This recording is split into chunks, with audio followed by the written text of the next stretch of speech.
6월 25일 생생 주식입니다. 제가 지금 올려드린 코스피 지수의 흐름은요, 지난 2020년에서 2021년 이 구간에서 가져갔던 흐름을 올려드렸어요. 이때가 바로 코로나 국면이었죠. 코로나 국면에서 지수가 이렇게 빠져서 급락을 했었어요. 그래서 1400포인트대까지 빠졌었죠. 그리고 나서 이 저점에서부터 3266포인트까지 이렇게 오르는 기간이 얼마였냐면은 보시면은 3월부터 올라서 2021년 1월까지 올랐으니까 거의 한 10개월 정도 올라갔어요. 그죠? 10개월 정도 올라갔고 10개월 정도 올라간 다음에 그냥 빠진 게 아니에요. 보시면은 그냥 빠진 게 아니고 이후에도 왔다 갔다 하면서 행보등락도 보이고 올라가고 하면서 여기에서 두 달, 셋, 넷, 5달 정도를 더 올라갔어요. 그죠? 그러니까 한 15개월 정도가 올라간 거죠. 그리고 나서부터 이제 빠진 거거든요. 근데 제가 왜 이 설명을 지금 드리고 있냐면은 이때 당시에도 역사적 신고점을 경신하면서 3316포인트까지 올라가는 과정이 15개월이 걸렸다는 거죠. 근데 지금은 어때요? 여기에서부터 지금 3129포인트 오늘 고점까지 가는데 거의 두 달밖에 안 걸렸어요 지금. 그러니까 말 그대로 너무 빨리 올라가고 있다 이렇게 보시면 돼요. 이거는 신정부가 들어섰고 또 신정부가 증시 부양의 어떤 강력한 의지를 보여줬고 또 상법 개정이나 이러한 제도적인 개혁 이런 부분도 암시를 했기 때문에 이러한 부분에 힘입어 가지고 코스피 지수가 특히 이쪽에 수혜주가 많다 보니까 코스피 지수가 특히 이렇게 강하게 올라간 거죠. 그래서 빨리 올라간 부분은 있긴 합니다만은 우리가 이전과 비교해 봤습니다만은 너무 빨리 올라가고 있다는 거죠. 저는 여러분들에게 두 가지를 현재까지 말을 했어요. 하나는 3000포인트는 확실하게 넘어간다. 그건 이미 달성이 됐고 두 번째는 역사적 신고점을 경신할 것이다. 이렇게 예고를 드렸단 말이에요. 그러면은 여기서 출발해서 역사적 신고점이라는 어떤 목표치가 있다라고 볼 때 여기에서 가는 과정이 이렇게 가다가 이렇게 해서 이렇게 가다가 이렇게 해서 이렇게 가는, 자 이렇게 해서 역사적 신고점을 경신하는 부분과 여기서 출발해서 그냥 이렇게 역사적 신고점을 경신하는 부분, 과연 어떤 부분이 여러분들은 더 좋을 것 같아요? 어떤 부분을 더 선호하십니까? 그냥 화끈하게 역사적 신고점 경신할 거면 그냥 다이렉트로 가고 거기서 끝내자 그냥, 이게 나아요? 아니면은 이렇게 하더라도 좀 오랜 시간을 갖고 올라갔으면 좋겠다 라고 보시는 게 좋아요. 바로 지금의 이 위치에서는 이 두 가지의 시각이 충돌하는 구간이라고 보시면 돼요. 자, 이렇게 보는 시각은 이제 올라가면 위에서 이제 매물이 나오는 거죠. 매물하고 충돌이 나오는 거예요. 자, 이렇게 보는 시각은 빠지면 바로 살려고 하는 거예요. 다이렉트로 가자.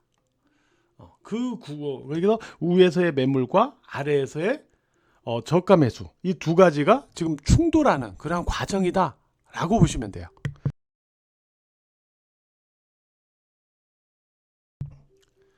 그러면은 두 가지가 지금 충돌하는 구간인데, 그럼 여러분들이 생각해 보세요. 자, 여기서는 이제 갈 수 있는 방법은 뭐예요? 역사적 신고점 경신으로 그냥 지금 여기서 매물과 충돌을 보이더라도 그냥 가는 방법이 있고, 만약에 여기서 여기 이것처럼 여기처럼 이렇게 다시 512평선을 한번 꺾어주면서 이렇게 뺍니다. 이렇게 빼면서 이 과열을 좀 시킨다고 치죠. 그렇게 하고 이 역사적 신고점 경신으로 가는 방법 두 가지가 있는 거죠. 그러니까 제가 얘기하는 거는 여기서 만약에 조정으로 이렇게 빠져도요, 끝난 게 아니다라는 소리예요. 이거는 다시 또 올라갑니다. 그래서 제가 이 파동이 시작될 때 제가 이 생생 주식에서 여러분들에게 무슨 내용을 한번 얘기를 한 적이 있냐면 5일 이평선과 20일 이평선 두 개만 갖다 놓고 이 상승 파동에 대한 개념을 설명을 드렸어요. 그죠? 여기서 하나의 상승 파동이 5일 이평선 지지로 올라가고 여기서 하나의 상승 파동이 5일 이평선 지지로 올라가는데 만약에 여기서 5일이평선을 깨서 꺾더라도 21일평선을 깨지 않으면 그러니까 하나의 상승 파동의 마디는 끝났지만 전반적인 상승의 기조 자체는 끝난 게 아니다. 이런 얘기잖아요. 그러니까 마찬가지로 여기서 5일이평선을 깨서 5일이평선을 꺾는 조정이 나오더라도 다시 21일평선 쪽에 가면은 여기선 또 다시 올라가는. 그러면서 하나, 둘, 지금 세 개죠. 넷, 내려와도 또 하나 올라가면서 여기서 역사적 신고점 경신. 그래서 여기서 만약에 조정이 나와도 겁낼 필요는 없다라는 소리예요. 이해가 되셨죠? 근데 문제는 여기서 그냥 3파가 길게 가면서 그냥 여기서 타겟점을 그냥 달성해 버리는 거죠. 그러면 이게 하나, 둘, 셋 이렇게 돼버리는 거예요. 이거 그 다음 어떻게 해요? 여기서 한참 버벅여야 돼. 이제 한참 버벅여야 됩니다. 다시 더 가더라도 버벅여야 돼요. 여기서 그러면은 이렇게 가는 거고. 그러니까 장단점이 있어요. 그러니까 우리가 여기서 중요한 거는 이 인식이 중요합니다. 지금 빨리 올랐기 때문에 이 과열을 해소하기 위해서 조정을 거쳐서 갈 거냐, 아니면 다이렉트로 그냥 갈 거냐. 어차피 역사적 신고점 경신은 정해져 있다. 따라서 조정으로 여기서 단기적인 조정으로 꺾어도 겁낼 건 없다. 뭐 이런 부분은 여러분들이 좀 인지하면서 볼 필요 있겠죠. 그러면은 여기에서 과연 어떤 쪽으로 갈 거냐, 그 여부는 뭐에 달려 있다고 여러분들에게 말씀드렸어요. 그죠? 여기도 5일이평선 지지 여부에 달려 있어요. 그러니까 5일이평선을 계속 지지하거나 아니면 5일이평선을 약간 하향하더라도 5일이평선을 꺾지 않아야 돼요. 그래야 이게 계속 그냥 다이렉트로 가는 패턴이 되는 거고, 5일이평선을 하향해서 5일이평선을 꺾는 흐름으로 갈 경우에는 아까도 얘기했던 대로 하나, 둘, 셋, 넷 이렇게 꺾으면 여기가 넷이 되죠. 다섯 이렇게 가는 거죠. 그래서 이런 부분을 여러분들이 생각을 해 주시면서 그러면 여러분들은 그래요. 지금 현금을 들고 조정이 좀 나오기를 기다리는 분들이 있죠. 조정이 좀 나와라. 물량이 많이 없는 분들, 그런 분들은 이걸 원할 것이고, 올라가는 과정에서 추격 매수로 대응한 분들은 그냥 다이렉트로 가라, 뭐 이렇게 원하겠지만은, 어쨌든 오늘 제가 설명드린 이런 부분들을 잘 숙지를 하시고 이 5일이평선을 꺾느냐 안 꺾느냐, 그게 중요하다라는 부분, 거기에 따라서 어떻게 갈 거냐의 방향이 달라진다라는 거. 그러나 갈 자리는 이미 똑같이 정해져 있다라는 거. 이런 부분을 잘 염두에 두시고, 그러면 만약에 코스피 지수가 꺾어진다라고 치죠. 여기도 5일이평선을 꺾는다고 치죠. 물론 꺾었다가 꺾는 조정이 나와도 다시 간다고 했지만은 이런 조정이 나온다고 치죠. 그럼 어떻게 될 것 같아요? 다 빠져요? 다 빠집니까? 제가 그래서 이 코스닥에 대한 설명을 또 한 거예요. 코스닥은 이미 이러한 매물 소화를 거치면서 움직였다. 그래서 코스피와 다르게 이 과열 부담이 없다. 그래서 코스닥은 빠지면 오히려 또 저감해 있다. 이런 얘기를 해왔잖아요. 그러니까 말 그대로 코스피가 만약에 올라가다 5일이평선 꺾는 조정이 나온다고 치면 그때는 코스닥이 선방을 하겠죠. 자, 한국 증시가요. 한국 증시가 올라가는데 가고 올라가서 여기서 상투예요. 자, 여기서 상투에서 빠집니다. 상투에서 빠지면 코스피도 빠지는 거고 코스닥도 같이 꼬꾸라지는 거예요. 맞죠? 같이 꼬꾸라져야죠. 상투에서 끝난 거면 한국 증시가. 근데 아까 제가 이렇게 조정 나도 끝난 게 아니라고 그랬잖아요. 끝난 게 아니면 이 과열 부담을 갖고 있는 쪽이 그 과열을 시키는 조정이 나오면, 과열이 상대적으로 없는 코스닥은 상대적으로 그 구간에서 선방을 해야죠.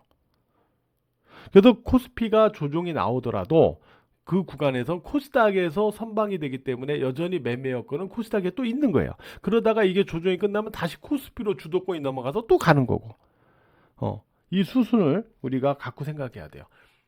한국 증시가 상투에서 끝난 게 아니기 때문에 이 현상이 가능한 거예요. 알았죠? 이런 부분들 오늘 제가 물론 제 개인적인 예상과 전망이지만은 지금까지 제가 뭐 지수를 이렇게 전망해 오고 하는 과정들을 보셨겠지만 어쨌든 저에 대한 신뢰가 있다면 뭐 이런 부분까지 한번 같이 염두에서 보셨으면 좋겠고요. 오늘 특징주들 흐름을 좀 보도록 할게요. 오늘 특징주는 두 가지였어요. HBM과 자동차였습니다. 자, HBM 쪽에서 보면은 지금 보면은 SK 하이닉스가 주도하고 있어요. 미국에서 이제 반도체 지수 또 이쪽 관련주들이 상승을 했던 영향도 있겠지만은 SK 하이닉스가 지금 여기서 지난해 고점을 경신하고 나서 쭉 올라간 거예요. 제가 그래서 지난해 고점을 SK 하이닉스가 돌파하는 건 의미가 있다라고 이미 주식장인과 멤버십 분들에게 말씀을 그때 요거 돌파하기 전에 얘기했어요. 돌파하기 전에 요걸 돌파하는 걸 봐야 된다. 돌파하는 건 의미가 있다라고 그랬는데 돌파하고 나서 지금 쭉 올라간 거예요. SK 하이닉스 같은 경우는 이미 여러분들에게 말씀드렸지만은 HBM의 리더의 지위를 갖고 있죠. SK 하이닉스의 D램 매출 전체 D램 매출 중에서 HBM에 대한 비중이 현재는 한 45% 50% 가까이 되는데 2027년에 가면은 75% 선까지 증가된다. 이제 상당 부분이 거의 다가 이제 3분의 2가 HBM 비중이 되는 거죠. 지금 SK 하이닉스는 엔비디아나 브로드컴, 아마존 이런 쪽을 이제 주 고객층으로 확보하고 있잖아요. 이쪽의 어떤 성장성을 감안해 보면 그렇게 전망이 되고 있고요. 내년에는 특히 HBM4가 상용화된다고 그랬잖아요. 그래서 HBM4가 이제 중요한데 HBM4는 로직 다이 기반이라고 그랬죠. 로직 다이에 대한 어떤 설계와 제조는 TSMC의 자회사와 TSMC가 맡는다라고 그랬잖아요. 그러다 보니까 일부 공정을 HBM4에서는 TSMC에다가 외주를 줄 수밖에 없는 여건이 있어요. 그래서 그만큼 SK 하이닉스 쪽으로는 SK 하이닉스 입장에서는 그만큼 마진 감소의 우려가 있긴 하지만 그래도 여전히 SK 하이닉스가 HBM4에서도 선두 체제를 유지할 걸로 볼 수 있는 거죠. 여기에서 이제 한 가지 관건, HBM의 수요가 이제 계속 커지고 있는 그런 상황 속에서 HBM4가 상용화 쪽으로 갔을 경우 이제 삼성전자가 어떻게 하느냐에 달려 있는 거예요. 삼성전자는 HBM3E의 경우는 AMD나 이런 쪽에 일부 공급하는 정도죠. 전반적으로는 HBM3에서는 이미 완전 소외예요. 완전히 뒤쳐져 있어요. 이 상황에서 삼성으로서는 이제 많이 하려고 하는 게 HBM4 쪽인데, 그래서 로직 다이 기반의 HBM4를 삼성전자 역시 개발 중이고, 뭐 수율이 40%를 넘어갔다라는 소식까지 있는데, 과연 얼마나 이 선점한 SK 하이닉스의 자리를 갖다가 뺏어올 수 있을까? 또는 새로운 고객층을 확보할 수 있을까? 이런 부분이 상당히 중요할 거다 이거죠.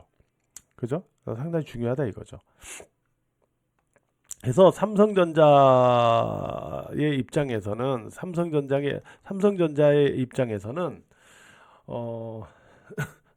입장에서는 이제 그게 향후 주가를 좌우한다라고 보셔야 돼요. 삼성전자는 아시다시피 뭐 말해왔지만은 이번 상승 구간에서 완벽한 소외 종목입니다. 올라간 게 없어요. 그나마 6만 원을 지지로 전환해서 6만 원대로 안착을 좀 해줘야 기간 조정 영역이라도 벗어날 수 있다. 이렇게 얘기를 해왔죠. 그 흐름에 가능성이 일단 오늘 있긴 했어요. 오늘 저점이 6만 원 위에서 형성되면서 6만 원 위에서 마감됐기 때문에. 그죠? 그 가능성이 있긴 하지만 여전히 삼성전자의 향후 주가는 이런 기술적인 논리보다는 HBM4에 달려 있다. 이렇게 보셔야 됩니다. 자, 이런 와중에 오늘 보면은 HBM 쪽에서 한미 반도체 그리고 이오 테크닉스 이런 종목들이 오늘 상승을 하면서 특징을 보였어요. 이오 테크닉스 같은 경우는 이제 레이저 마커하고 레이저 응용기기 제조업체죠. 그래서 레이저의 이 공정의 채용 속도가 이제 어떻게 될 거냐에 따라서 달라질 수는 있지만은 전반적으로 이제 반도체 내에서는 이제 기술 고도화가 진행이 되고 있잖아요. 그러다 보니까 아무래도 레이저 기술 도입이 빨라질 가능성이 있습니다. 일단 레이저 어닐링 공정 같은 경우는 2019년 D램 공정에 처음 활용이 됐거든요. 레이저 어닐링 공정이라고 하면은 웨이퍼의 표면을 갖다가요, 고온으로 아주 짧은 시간에 가열을 한 다음에 빠르게 냉각을 시키는 거예요. 그렇게 해서 웨이퍼의 이 물리적 또는 전기적인 특성을 갖다 강화시키는 건데, 이 레이저 어닐링 공정이 고도화되면서 이제는 낸드에도 적용될 가능성이 높아지고 있죠. 적용 영역이 확장되는 거예요.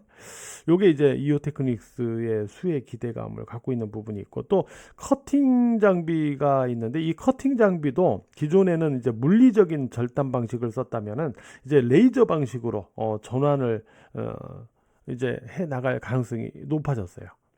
이 경우에도 이오테크닉스가 이제 수혜가 예상이 되겠죠. 아무튼 이오테크닉스는 이 레이저 기술에서, 일단 파장이 짧은 이 레이저 기술에서의 어떤 기술적인 우위를 갖고 있거든요.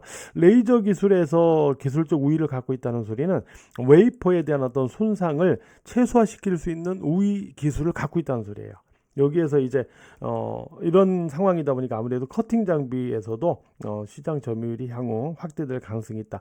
이런 부분들이 이제 기대치다라고 보시면 될 것 같습니다.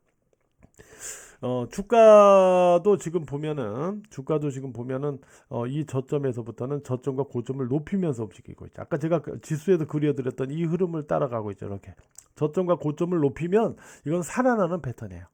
저점과 고점을 낮추면 죽는 패턴이에요. 고점을 높이다가 다시 또 저점을 낮추다가 이러면 그냥 이거는 왔다 갔다 혼조예요. 그냥 패턴이 아니고. 근데 얘는 일단 지금까지는 저점에서 약간 저점과 고점을 높이는 패턴으로 가고 있죠. 예.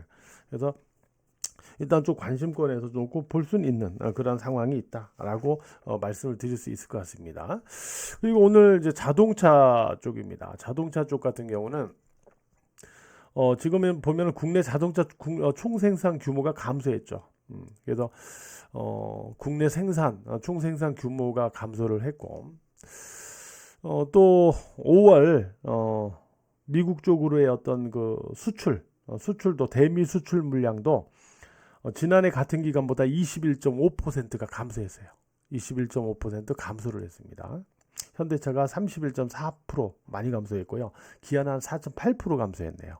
그리고 또 유럽에서도요. 유럽 자동차 판매 쪽에서도 현대차와 기아차는 각각 지난해 5월 대비 2.5%하고 5.6% 감소를 했습니다. 이렇게 감소를 했죠. 아무래도 이렇게 자동차 쪽에서의 이 그 현대 기아차 쪽에서의 생산 감소는 차 부품업계에도 부정적인 영향을 줄 수가 있겠죠. 아무래도. 그런데 오늘 그럼에도 불구하고 자동차 쪽은 올라갔어요. 현대차, 기아, 현대모비스, 성우하이텍, 현대위아 이런 종목들이 올라갔어요. 이게 어떻게 된 거냐? 악재인데 왜 이게 올라가냐를 놓고 보면 이미 관세 영향, 그러니까 이렇게 생산량이 감소한 직접적인 원인은 미국 관세 때문, 트럼프 관세 때문이잖아요. 관세 영향이니까 이 관세 영향이 이미 이렇게 나타날 거라고 시장은 예상을 하고 있었죠. 그리고 주가에 그렇게 반영이 되면서 이렇게 빠져 내려왔었죠. 그죠? 그래서 트럼프 당선되면서도 이렇게 빠져 내려왔어요, 이미. 그러니까 이미 예상을 했던 부분이고 주가에 선제적으로 반영이 됐던 부분이다. 그런 악재가 이제 노출이 됐기 때문에 악재 노출로서 인식을 해가지고 반등을 했다. 이렇게 볼 수 있거든요. 그죠? 다만 이제 우리가 그런 게 있어요. 어떤 호재가 있어서 올라갈 때는 차익 매물이 나와가지고 빠지더라도 이후에는 다시 또 호재이기 때문에 다시 또 올라가요. 그런데 악재가 나와서 그게 악재의 노출로 봐가지고 반등을 주는 거는 어느 정도 올라가면 또 한계가 있어요. 그죠? 그래서 아무래도 자동차 쪽은 이제 이런 논리보다는 이제 앞으로 이런 관세 영향에서 좀 가져가기 위해서는 이제 한미 관세 협상에서 뭔가 성과를 내든지 또는 아니면 자체적으로 어떤 신시장 개척 또는 수출 다변화 또 어떤 제품 다변화, 예를 들어 뭐 전기차나 SUV 이런 쪽에서요, 이런 전략 등을 통해서 어떤 극복 노력이 있어야 되겠죠. 이 중에서 현대모비스가 제가 볼 때는 가장 특징적이에요. 왜 가장 특징적이냐면 제가 어제 방송에서 반도체 관련주 쪽에서 다수의 반도체 관련주들이 찌글찌글하지만 올해 역사적 올해의 고점을 경신한 반도체 종목들이 있다라고 소개를 했잖아요. 마찬가지로 이 자동차 부품이나 자동차 쪽에서도 현대모비스는 다른 종목들과 다르게 얼마 전에 올해의 고점을 경신했어요. 그죠? 올해의 고점을 경신했습니다. 그리고 좀 다시 눌렸다가 다시 또 반등을 한 거죠. 그러니까 패턴이 달라요. 다른 종목들하고. 올해 고점을 경신하고 있으니까.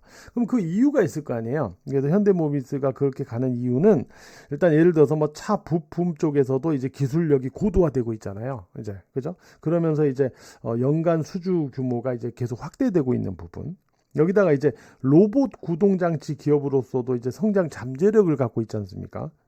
그러다 보니까 아무래도 이런 메리트가 있지만 또 한 가지는 뭐가 있냐면 이 상법 개정안 중에서요. 국회에서 이제 발의 심사되고 있는 게 뭐가 있냐면 상속세하고 증여세법 중에서 일부 개정 법률안이 있어요. 이게 본회의를 통과하게 되면은 주가 재평가가 현대차 그룹 내에서 현대모비스가 가장 기대가 되는 부분 기업입니다. 이게 있어요. 상법 개정 이 법률안이 본회의 통과되면 이거는 현대모비스에게 호재예요. 이게 어느 정도 주가를 역사적 올해의 고점으로 만드는 데 있어서 일조를 또 하고 있는 거예요. 이런 부분들 좀 감안해서 보셨으면 좋겠고요. 어쨌든 현대모비스가 가장 패턴이 양호하다 이런 부분까지 말씀을 드렸습니다. 오늘 하루도요. 매매하시느라고 모두 고생 많으셨고요. 일단 뭐 장이 여기서 어떤 방향을 갖고 역사적 고점을 경신해 나가느냐가 중요하겠지만은 오늘 제가 말씀드렸던 부분들 잘 염두하셔가지고 매매에 참고를 하셨으면 좋겠습니다.